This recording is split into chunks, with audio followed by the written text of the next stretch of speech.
Yimpi yomdabu isethunjini ya Jiana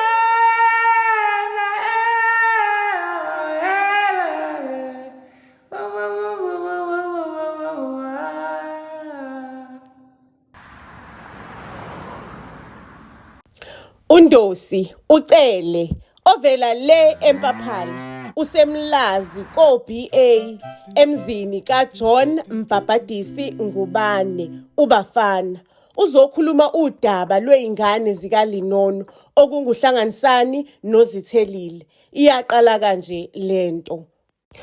Undosi uyalibeka udaba kuBafana ukuthi iy'ngane zikaLinono okungudadewabo wakhe phela uBafana lo ziyasokola emakhaya ikati lileleziko njengoba unina wayizalela ekhaya ley'ngane wahamba wayoshada. Ngokwesintu kusho ukuthi lezo y'ngane lezo zingezakho Bafana. Manje ley'ngane-ke mina angisakwazi ukuyikhulisa njengoba sengikhulile nje. Ikati lileleziko, iy'ngane odokotela ey'bhedlela bathi zinesifo sikangomile, azisatholi ukudla okunomsoco. Ngakho-ke Bafana, ngizocela ukuthi ley'ngane lezi uyilande emakhaya zizothola intokomalo nemfudumalo yakhona la emadolobheni. Angena amanzi endlini ngoba uBafana wavelane nje watshengisa wakubeka ngembaba ukuthi angeke akwazi ukukhuluma noNdosi. Mangabe kuwukuthi uNdosi ufuna abakhulume uzocela ukuthi athathe nansi ibusiness card yakhe amfonele ahlele ngoba yena usuku lakhe uselihlelile akanaso nje ngempela isikhathi nje sokukhuluma njengamanje kunezinto eziningi kabi ekumele ayiphuthume. Hey, uNdosi wasala ekhevile ngaphandle engathi inja ekuthiwe kuyona phandle. Wathi uyawubuka lo muzi thabathaba somuzi isedolobheni sesilungwini uqobo. uNdosi wafikelwa ukukhulu ukujabha lokhu. Kodwa-ke isikhathi sasingamile. Wabona ukuthi ngcono ayibambe aze ngayo. Abuyelele emsebenzini kaMadonsela uShluthu lo okuyena omnikeze i-direction yokuya emzini kaBafana. uNdosi mangabe fika-ke la ekusebenza khona uShluthu umfo kaMadonsela, ilanga impela beselishonile impela seqala ukuhwalala. Ngicela ukukutshela ukuthi uNdosi wengadiniwe exoxela phela uShluthu uMadonsela ingento emvelele, into emehlikele ukuthi ingane kadadewabo uBafana uvelane nje wamphathisa okwenja, wamvalela isicapha, wamshiya ekhevile ngaphandle engathi umuntu wokuhamba. uMadonsela-ke amchazele kuNdosi ukuthi la emadolobheni izinto ayifani nasemakhaya empaphalo. Abantu la bayalihlela usuku labo. Mangabe umuntu ufuna ukukhuluma naye uyahlela naye umtshela ukuthi ngicela ukuthi ngelanga lokuthi sizoxoxa udaba akwenzele isikhathi lenzoxoxa ngaso. Iyona mpilo-ke ephilwa la emadolobheni. uNdosi bekangayikholelwa yonke leyo nto leyo ukuthi umntwana kadadewabo sekumele azacele mangabe kuwukuthi ufuna ukukhuluma naye. Kodwa-ke uMadonsela waqhubeka waxoxa noNdosi, wamxoxela ngisho nangempilo yakhona la emadolobheni ukuthi ukuphilwa kanjani, abantu bakhona bayiphatha kanjani. Waze waxoxa nje wangena ngisho naney'ndaba zokuthi abantu balana abazani, umuntu nje uyayiphilela impilo yakhe, abazani ngisho ney'bongo namagama. Kwaziwa nje ngokuthi laphayani kammeli, laphayani kanesi, laphayani kadokotela. Baxoxa zonke nje ley'ndaba lezi zehlika kamnandi, zehlika ngenyama ebekade yiwumkhono uNdosi eyiphathile njengokhonza ekhaya azokhonza ngawo laphayana emzini kaBafana.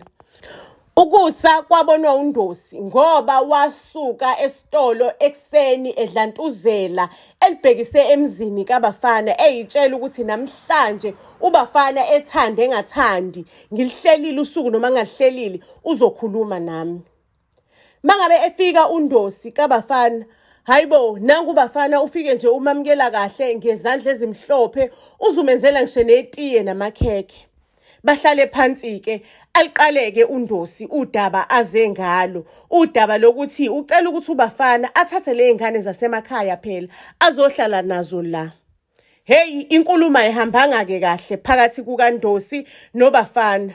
Ngoba uBafana walibeka ngembaba ukuthi ley'ngane mangase ayithathe ngabe uyibulalo kwesibili, ngoba okokuqala nje unina usaphila kodwa unina wahamba wakhetha ukuthi hambe ozakhela omunye umndeni ayishiye ngemuva ley'ngane.